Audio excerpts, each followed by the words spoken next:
क्या आपने कभी सोचा है कि इतने बड़े बड़े डायनासोर अचानक कहाँ गायब हो गए? एक वक्त था जब धरती पर सिर्फ डायनासोरों का राज था।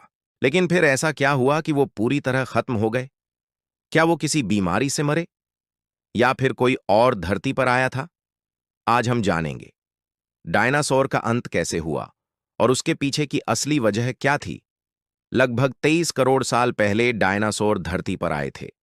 वो मेसोजोइक ईरा कहलाती थी और उसमें 3 दौर थे: ट्रायसिक, जुरासिक और क्रिटेशियस। डायनासोर कई तरह के होते थे, कुछ मांसाहारी जैसे टी रेक्स तो कुछ शाकाहारी जैसे ब्राकियोसॉरस।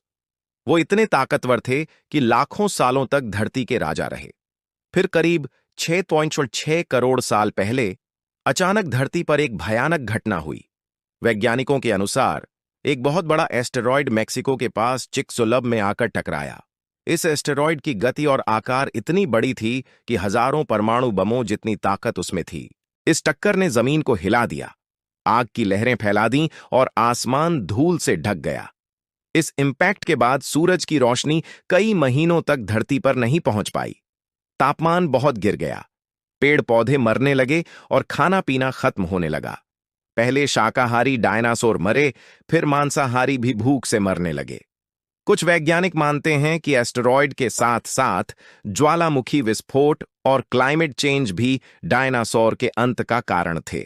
भारत की डीकन ट्रैप्स में बड़े पैमाने पर ज्वालामुखी फटे, जिससे वातावरण में जहरीली गैसें और राख फैल गई। मजेदार बात यह है कि सभी डायनासोर खत्म नहीं हुए।